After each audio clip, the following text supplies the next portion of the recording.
We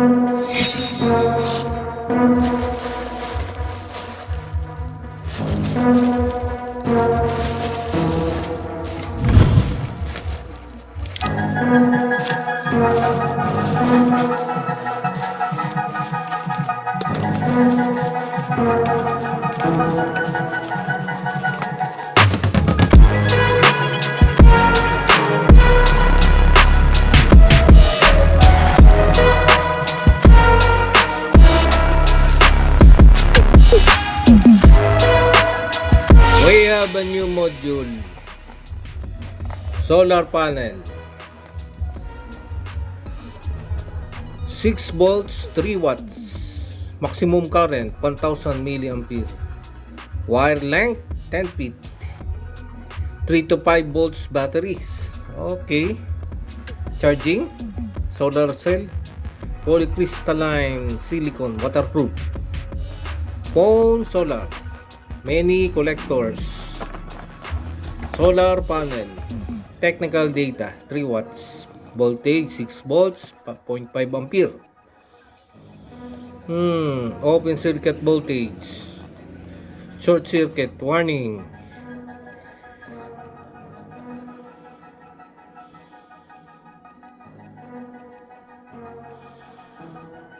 okay.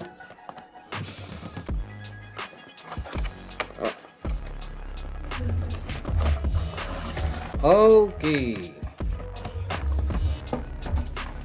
this is the panel board.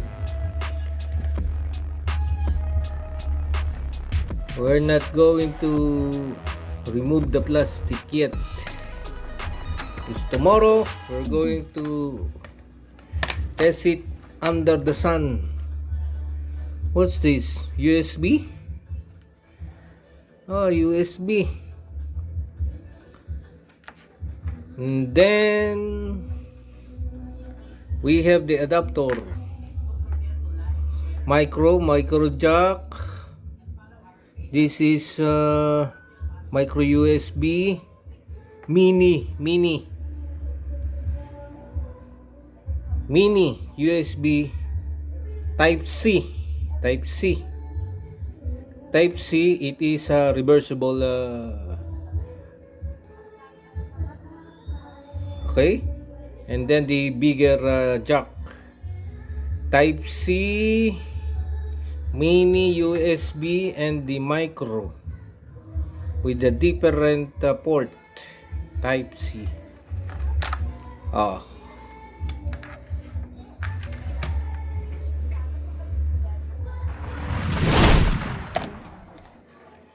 We're going to expose or test this solar panel using USB detector, USB voltmeter, and expose it under the LED lights. Let us begin.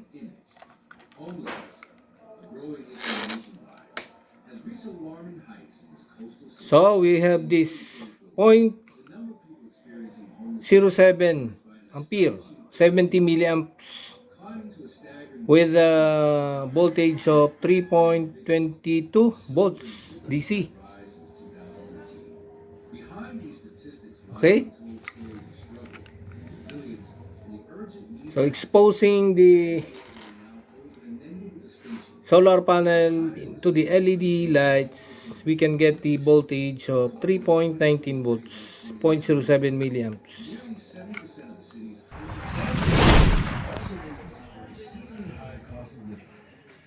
Exposing the solar panel to the sunlight.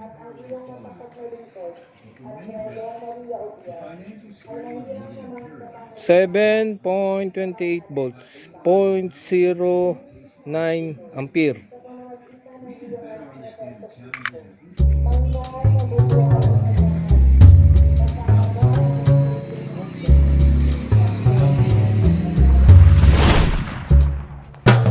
Let us see our solar panel.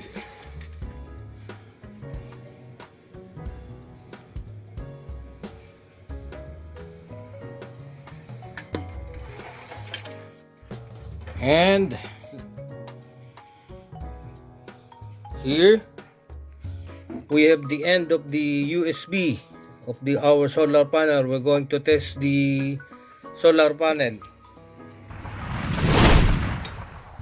Okay, since this is the end of our solar panel, located outside the house, let us see the voltage. We're getting 6.62 volts from the solar panel. This line. And then we're going to use this electronic load so that we can able to know the current rating of the solar panel. This is a power bank supply of our load tester.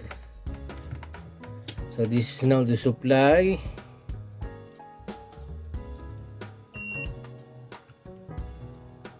Okay, and we're going to connect it to our solar panel. 6.55 volts open voltage.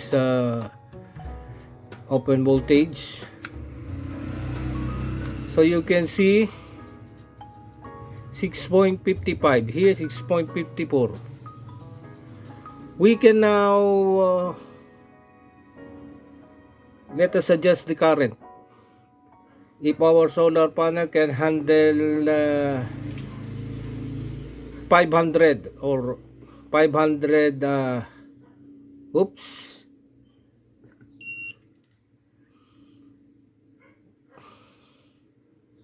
500 milliampere, 0.5 ampere, voltage 6.79 of our solar panel. It is getting sometimes enough sunlight, sometimes just a minimum sunlight, but here now it's 7.63. How about 500 milliamps? Run it, run. Okay, 500.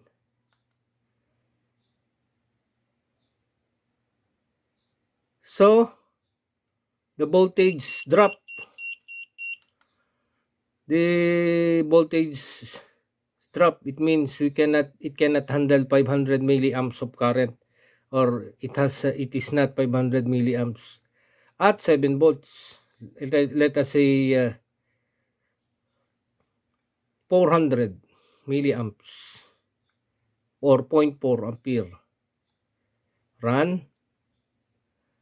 Voltage drop again. Oh,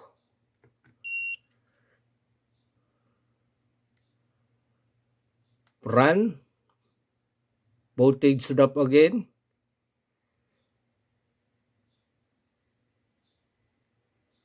We are getting 5.65 volts with 0.4 ampere. So okay, it's dropping. How about 300? At 300, still we could not get the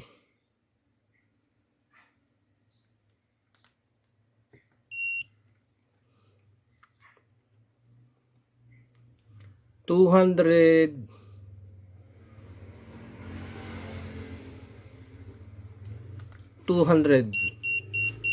Still dropping. How about 100? As we are measuring the current, 0.11. Oh, about 100 milliamps, 120.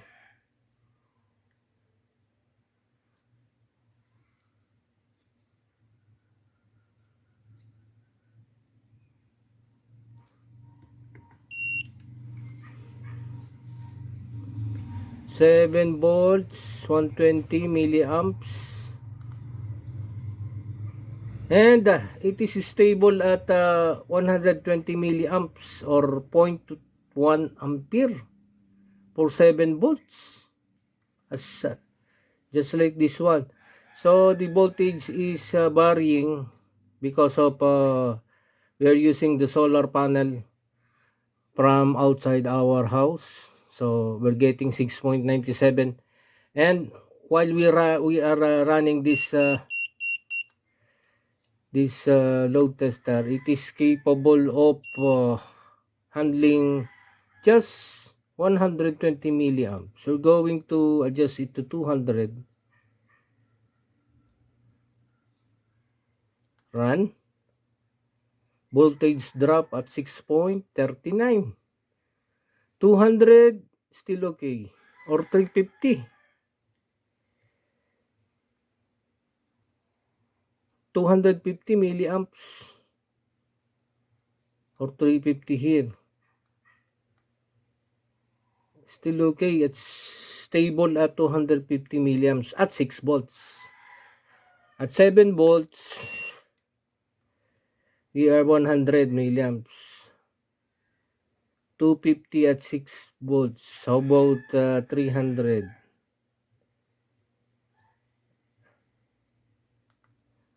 Voltage drop at 5 volts. So we can use at 5 volts 320 milliamps.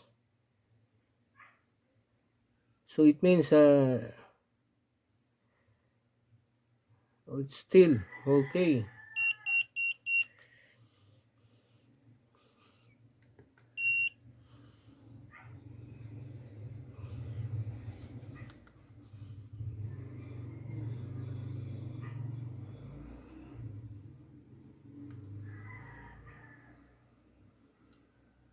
At 400,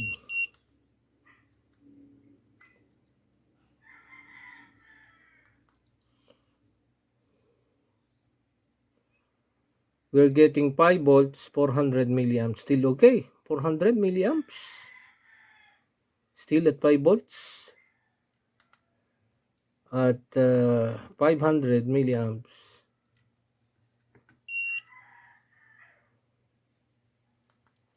Voltage drop at 4. Okay. It's not good. 400 volt. 4.24 volts. 500. So at 400 milliamps, it is not 500 milli, it's 400 milliamps of current. These 7 volts will become drop to 5.22 volts at 410 milliamps. 5.23 volts. 5.23 volts. 400 milliamps. That is the load current, or the current that our solar panel gives us. 410 milliamps of current at 5.23 volts stable.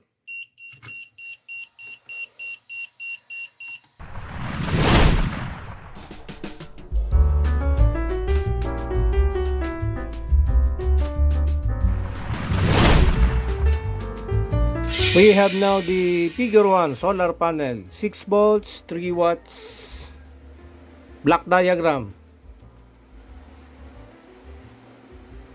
This is our solar panel. It is rated at 6 volts, 3 watts. And then we connected the USB detector or the voltmeter. USB detector.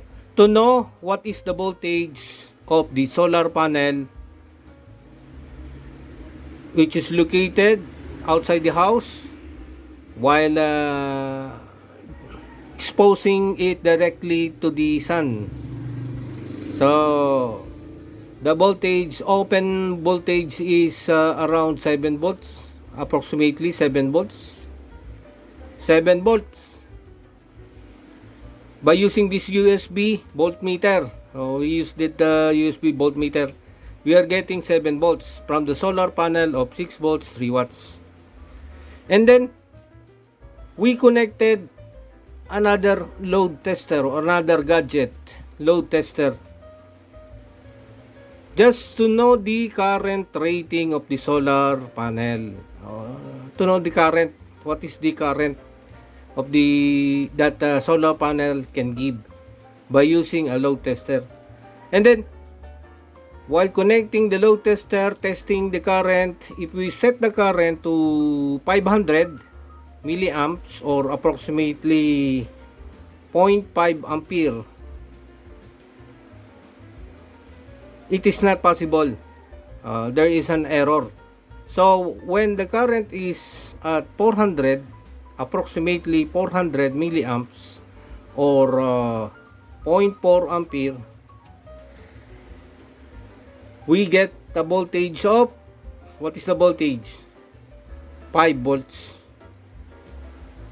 So at 5 volts, we are getting 400 milliamps. Remember that voltage of the solar is when we measure that in the voltmeter is 7 volts. 7 volts, then dropping it to 5 volts. It will drop or decrease into 5 volts because we are having a load of 400 milliampere. What do we mean by load tester or having a load? It means that if you have a load of 4 ampere or any gadget components that is equal to 0.4 ampere, the panel can give only 5 volts. While if the current is at 300 to 200 or 200 to 300 milliamps, we can get a voltage of 6 volts. That is the 200 to 300 milliamps. We can get a 6 volts from the solar panel of this 6 volts 3 watts. But in our reading, it is 7 volts, open voltage reading. And if we get a current of approximately 100 or 120 milliampere, we are having a 7 volts. Okay? So it is not 500 milliampere, it's 400 milliampere at 5 volts. So it means it has a wattage rating of 0.4 times 5, 2 watts. It's only 2 watts. 2 watts. It is said that this solar panel will, we can able to charge the solar panel using this solar panel. We can able to charge the cell phone or smart mobile phone by using the solar panel. But the problem is due to the sunlight. There's a variation of the sunlight that will the variation of different varying voltage, variation of voltage of the solar panel because of the sunlight. Sometimes it is we're getting sunlight, sometimes a minimum sunlight. So there is a unregulated voltage supply to the cell phone. If we connect the solar panel to the cell phone, if we have the cell phone here, we connect it directly to the solar panel, there is a variation or different voltage reading. Sometimes it is 5 volts or 6 volts or 7 volts because of the sun. So it is, I think it's not advisable to use directly the phone into the solar panel. It is over voltage or under voltage. It becomes over or under voltage due to the sunlight, decrease and increase of the brightness of the sun or the light coming from the sun, the decrease or increase of the intensity of the sun or the brightness of the sun or the heat of the sun from the sun, that will make to vary the voltage. And our cell phone is 5 volts. We are charging the cell phone at 5 volts. While here, solar panel has an open voltage of 7 volts. So it is over voltage. That will cause to to destroy and damage the battery of the cell phone if we connect the cell phone directly to the solar panel. So I think it's not good idea. It's not a good idea to charge the cell phone directly to the solar panel.